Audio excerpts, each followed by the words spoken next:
Hello, welcome to everyone to the next installment in the En El Centro video series in which we interview and highlight the great work of various Hispanic and Latinx students, staff, and faculty at Virginia Tech. My name is Daniel Rico, and I am one of the student assistants for the El Centro Cultural Community Center in Squires. I have here today part of the admissions team, Mario, Jazmin, and Pedro. Welcome, everyone. Thank you. Hi, thanks for having me. Thank you all for being here. So we're gonna try to keep this interview for around 30 to 35 minutes. I'm trying to make this as conversational as we possibly can, so feel free to jump in at any point and answer any questions that you feel comfortable answering. So if anyone's got any questions now? All right, so let's go ahead and jump into the first question. So briefly, can you guys each introduce yourselves in the way that you would like to be introduced and say one fact about yourselves? I guess I'll start off. My name is Mario Cruz. I'm one of the assistant directors for the Office of Undergraduate Admissions at Virginia Tech. I work primarily with first-year students in the Nova region. And a fun fact about myself is that there is an exhibition on the Natural History Museum in Washington, D.C. That I worked on. Awesome, cool. Perfect, so I can go next. Hello everybody, my name is Jazmin Montaño Aguilar. I am an admissions counselor here at Virginia Tech. I did my undergraduate and hopefully completing my master's at Virginia Commonwealth University.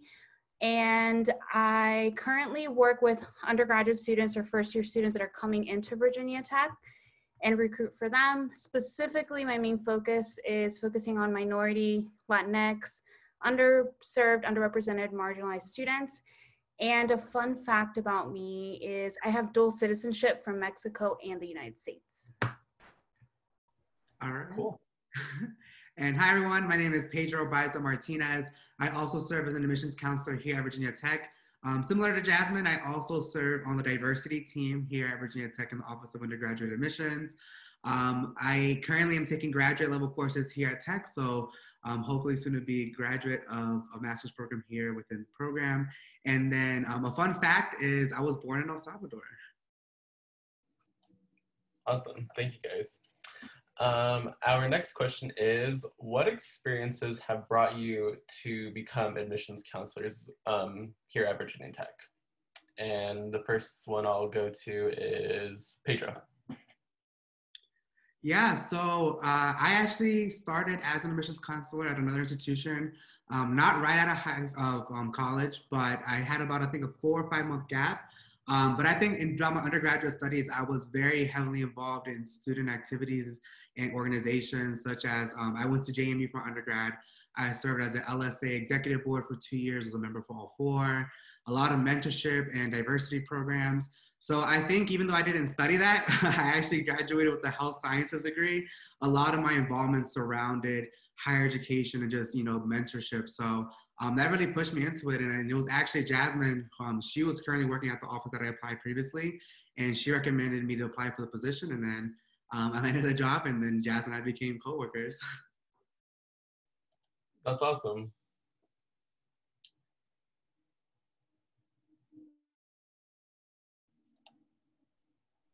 I would say that for me, I completed my my master's degree in higher post-secondary education at Syracuse University, and doing that type of work really strive a passion to work with first-gen underrepresented student populations.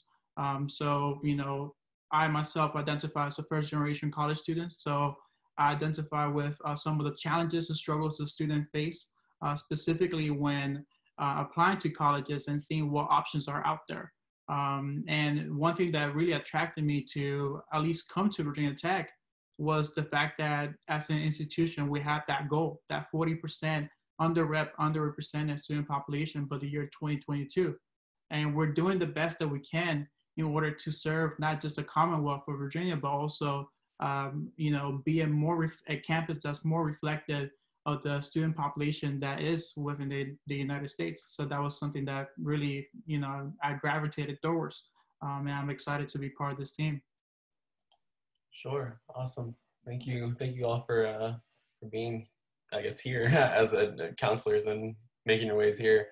So my next question for you guys is something that I think is very cool about my time here at Virginia Tech is I get to see how much the Latinx and Hispanic population has grown, like Mario just mentioned, as especially since my freshman year, it's grown tremendously. Can you guys tell me a little bit more about what you guys do, like what it is you guys do on your end to help promote the growth of, I guess, increasing the historically underrepresented groups on campus? And feel free to jump in at any point. I'm no particular person.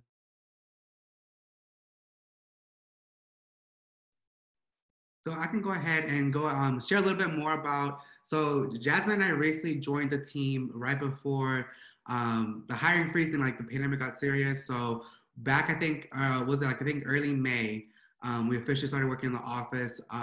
But we have a lot of experience prior to employment with Virginia Tech through the Hispanic College Institute, which is a program that is in partnership with Valhen in the Office of Admissions, which is a mentorship 4-day program where we bring Latinx students from across the Commonwealth for like 4 days here. Usually it's hosted at Virginia Tech, but of course this past year, because of everything going on, it was virtually. But now that we're in the office, we do a lot more behind the scenes with, specifically with that program, where Jazmin will be spearheading that alongside another colleague, Luisa Burgos. But in terms of what we do, I think we just provide we make ourselves more accessible to these populations and just to everyone and overall. Like Jazmin touched on a little bit earlier, a lot of these populations are underrepresented, underserved, or marginalized. So we're kind of just breaking those barriers and bridging those gaps between these groups by hosting events and just by having like a diversity team established within the office and things like that. I don't know if Jazmin or Mario want to add a little bit more onto what we do in the office. Yeah, we definitely form different partnerships with different, stakeholders around campus, such as the College Access Collaborative Program, where we partner up with them in order to, encourage students who attend high schools that qualify for the Race Me program, Race Me, which is a micro scholarship that Virginia Tech and the Race Me program offers for students who attend this specific high schools. And so we do the best that we can when it comes to trying to provide that outreach and, connect with our community. All of us here that are in this panel right now, we're all bilingual. And so, we had that advantage in the sense of trying to connect with the Latino, Latina, Latinx community, not just within the Commonwealth, but also with other territories that we recruit nationwide. That's great. Thank you, guys. That was all very insightful answers. So you mentioning you guys partner with other organizations to do reach out. Aside from the College Access Program, which is actually something I was part of back in high school, what other programs do you guys partner with? If you guys can list any off the top of your head. So I would say it would be like more of programs where we actually make programs here in admissions, and then partnership with like Valhen that Pedro mentioned before with the Hispanic College Institute. Specifically at Virginia Tech, we have the Black College Institute, and then we're looking to do a first generation college institute as well. So a lot of these institutes that we do are focused on specific students, but we welcome all types of students as well. And we give them that extra support that they need, because a lot of these students don't know the support that they need. Just like even speaking for myself, being a first gen, I knew I needed support, but I just didn't know what I needed. So we try and make sure that we are there to help them because we have the resources, but they just might not know how to ask for them. And then once they become part of these programs, we even give them extra support afterwards too. So we either host application workshops that Pedro hosted maybe these past 2 months, where we give them that extra support to make sure that we're accessible to them, not only during HCI or BCI, but after and before that as well. Awesome. That's great. Thank you. Thank you for that.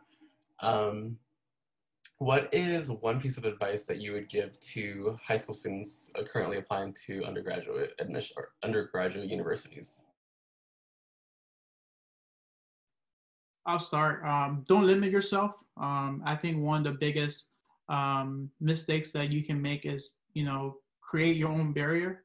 It is understandable that you may feel overwhelmed, that you may feel confused, or you may struggle in order to find that perfect fit for you. But don't limit yourself. Apply to all the schools that you feel that you want to attend. If it is meant to be, it is going to happen. The most important thing is that you have to keep that mindset that you are going to be successful regardless of where you go, whether that is a 2-year institution or a 4-year institution. You just got to make it. You just got to make sure that you work hard for it. And, as long as you continue to pursue that passion that you have, you will be able to achieve whatever you set your mind to.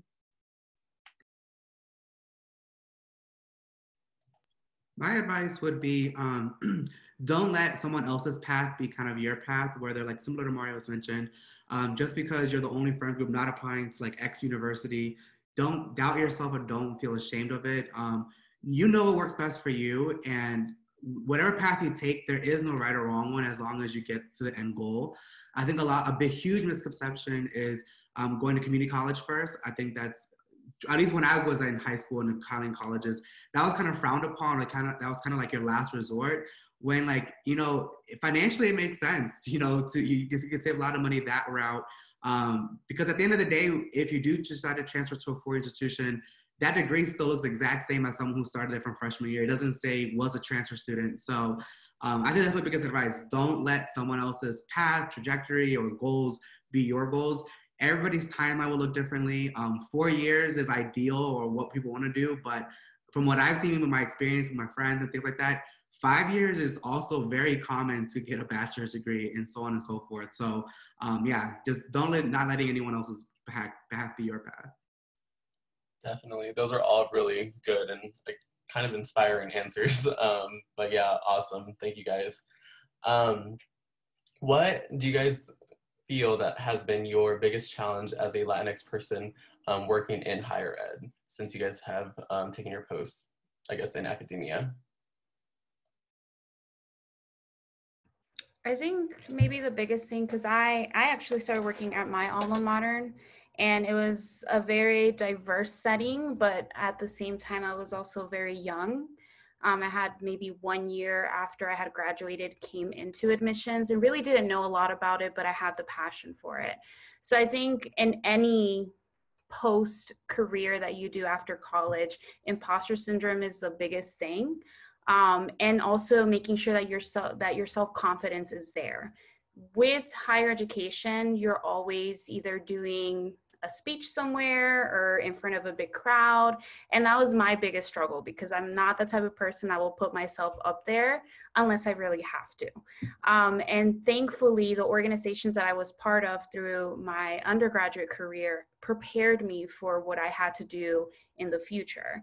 So I think definitely my biggest struggle was imposter syndrome, and then just being self-confident and being confident in the ideas that I had were worthwhile for my colleagues that have done this for like years and years and years. Sure. Awesome. Thank you. Anyone else? Yeah, I can share a little bit more. I think with me, I had kind of two things. So I always tend to be on the younger side of any offices because I am relatively young. So I think I dealt with one being the youngest. So I think one was always struggling like, okay, I'm young. Like, do I have a voice? Should I have a say in things that I do? And then on top of that, being Latinx, or, I identify as Latino, so I'll say Latino for like when I refer to myself. But as a Latino, it was always like, okay, well, I have two last names, but they just only call me by my first last name. Like, should I correct them, or should I just like leave it as is? And I learned, a lot of times, some of the mistakes people make may have been just because of lack of knowledge or just not aware. Because like my name is Pedro Baiza Martinez, and a lot of times, or Mr. Baiza or Mr. Martinez. So I've learned to just like Jazmin said, having that self-confidence that, who I am and my identity being just as simple as just my name. It really is who I am. And I think just, correcting people. But yeah, I think just overall, like Jazmin hit the nail on the head with just being really confident that we do have lots of voice. And a lot of times I think it's been awkward when I'm put to be as like the spokesperson for the Latinx community just because I identify with that when it's not the case. And I think it's just being, the way I overcame it was just being upfront with that, like, this is my perspective, this is my experience, but by no means does this mean that this is like the golden rule for my entire community. So just being open about that as well. Awesome, thank you, Pedro. That was really cool. And like the comment about being the representative of the community, that is a lot of pressure, because I imagine that a lot of us do feel that way when they're going into new spaces. Let me see, next question. So you guys are all very relatively young. So you guys are very, I guess, working very closely with college students. What would you guys say is the best advice for managing stress, especially during this time, during finals and everything? Take a break, you know. Eventually what needs to get done will get done. You know, just the number one rule is don't leave things for the last minute, because that's a mistake that many of us have made. And you know, you guys in the audience, you might make someday, but you don't want to make that mistake multiple times when you're in college. You know, you have multiple papers, you have multiple exams to study for. Even when you go to grad school, it's even worse. More reading, more writing to do. So don't leave things for the last minute. And if you're getting to a point where you are very stressed out, take a break. Call a family member, call a friend. You know, I know with this specific time period that we're living on, you know, it's very difficult to feel that, you know, face-to-face connection with other people. But, you know, try your best to do things that make you feel at home. You know, making sure that you are taking care of your mental and well-being. Like Mario mentioned, definitely find something that makes you happy, like whether it be playing a sport, you know, go ahead on a walk, on a run, whatever. Undergrad, I played on the collegiate level of the club field hockey team, so that was kind of my stress reliever at the undergrad level.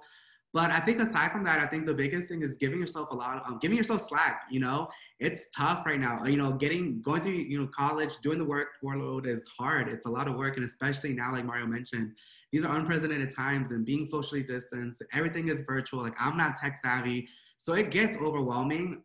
So I think it's just not being too hard on yourself. And I think the best way to prepare for like finals week or anything, like, you know, when things pile up, like Mario mentioned, is just, you know, having a timeline, you know, not procrastinating and setting just small goals for yourself that ultimately lead to having everything completed. Definitely. Thank you, Pedro. Next question. So as mentioned, the unprecedented times, what have you guys been doing to keep yourselves happy during these unprecedented times during the pandemic? I think the biggest thing, like, I'm doing my last semester of my master's program online, and most of them have been online. But this year, or at least this semester, has been like a little different for some reason. And I think it's just because everybody is like constrained to their home. So I have 2 dogs. So I usually like to make sure that I keep a schedule. And the morning I take them out for a walk so I could feel like I'm going somewhere since I'm not going to the office. And in the afternoon, also take them for a walk. So I think that's the biggest thing, of just making sure that you do take your breaks, because either working from home, or if you're doing homework or doing a class from home, you feel like you don't have time to take your lunch break, or you don't have time to just take a break in general. And I think that's like the biggest thing, because it happens to me all the time where I'm like, oh, I have all of these assignments due, but then I also have to work. So you know what, I'll just run through it. And next thing I know, it's like 10 p.m. and I'm still working, or I'm still like doing my assignments that I have. So definitely making sure, like, I try to take breaks as much as I can, because I know that I'm doing a little bit more work than I used to when I had that regular routine where we were before. Definitely, routines are very important. It's something that I've learned in the hard way during these past years. Yeah, definitely. I think I didn't appreciate my routine until we were all stuck at home in March. And I was like, oh, okay, like I definitely do miss going to the office and having that separation from work and home. So definitely, I get what you're saying. Awesome. Well, all right, we're shifting away from the more serious questions. What are your guys' favorite foods? And do you guys have any recommendations here in Blacksburg or the New River Valley that you guys have been getting takeout from or anything? So I'm gonna go first before Pedro beats me to this answer. So my family is also Salvadorian, from El Salvador, and so my favorite traditional dish is pupusas. Thankfully, I live in the DMV area, so I live in Washington D.C. now. I used to live in Blacksburg, but in Blacksburg, definitely check out Greens if you're a fan of sushi. Definitely great sushi for sure. They have a specials on Mondays specifically. So definitely if you enjoy, Asian, Japanese or Asian cuisine, definitely check out Greens. Greens is so good. I love greens.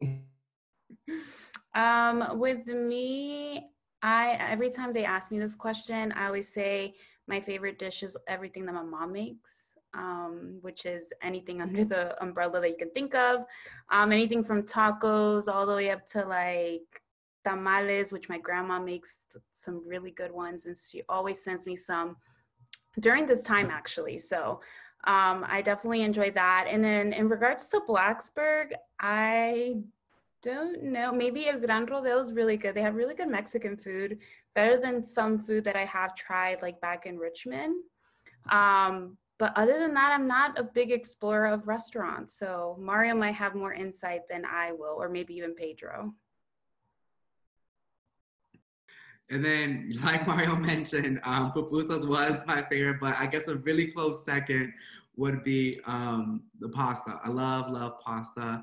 Um, so yeah, but in terms of like place to see it in Blacksburg, I think what I appreciate, there's a lot of like hole in the walls and a lot of like, family owned or locally owned businesses that I really do appreciate going to. But I think one of the ones that I really enjoyed having Cabo tacos. So Cabo fish tacos, I think that's a really good spot for people to go and try out.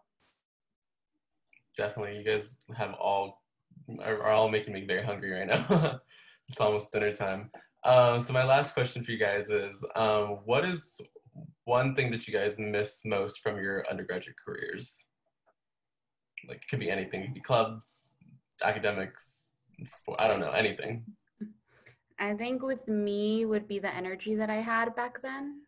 That I definitely like notice it now that I'm a little older, that I don't have as much energy, and I wish I like could appreciate time more in my undergraduate career that I had, because I was part of LSA and I was part of my sorority, and I still am, even as an alum.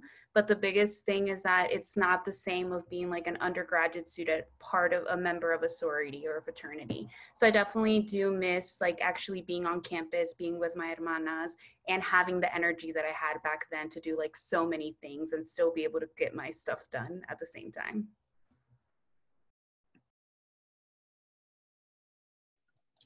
I think for me, it would be definitely just being a student again, right? As an undergraduate, 4 years goes by so fast. And, until you get to that senior year, you don't really see time go by as quickly as it goes. I had the opportunity to hold office within the Student Government Association back in my undergrad institution, and definitely making those connections with people from different walks of life and implementing, different, I guess, like having an influence in different aspects of the university was something that really drove me to kind of craft an advocate work. It prepared me to be an advocate. Not just for myself, but also for other people, specifically students who come from my community, right? From that are Latino, Latina, Latinx. And I really wish that I can go back to those times where I can, you know, ask more of those questions from my mentors, and relive those moments and continue to be enlightened by the wisdom of those who have done diversity work for so many years. And then I would say one thing I miss from being an undergraduate, and I think a lot of people now, you know, that because of the time we find ourselves in, the biggest thing I miss is just the proximity of having friends and everything, living in the same apartment complexes, riding the bus together, seeing them like on the way to campus, you know, coming to or from campus. Because, you know, once you graduate, you know, your friends start getting jobs elsewhere. They don't live in the same hometown as you. So of course, the common denominator where you made most of your college friends was the university itself. So, you know, you have people from in-state, out-of-state. So once you kind of graduate, I mean, I have friends in, you know, New York, Massachusetts, in DC, you know, Texas. But of course, I don't live in any of those places. So I think I really do miss the proximity of my friends and just being able to walk to my car and like probably seeing somebody like going to their car too that I know. So yeah, I think when you grow up, your friends grow up with you and you all kind of just branch off, which is not a bad thing at all. You know, I think everyone has a path, and that's why thankfully technology has advanced as much as it is, where we're still able to connect through that. Definitely, definitely. Well, this comes to the end of our interview. Thank you guys for joining us. It was really nice having you all here. It was really nice getting to hear your guys' takes on being, you know, Latino, Latinx in higher ed, as well as giving some insight into your guys' personal lives. It's really nice getting to know you guys better. So with all that being said, I'm gonna stop recording now.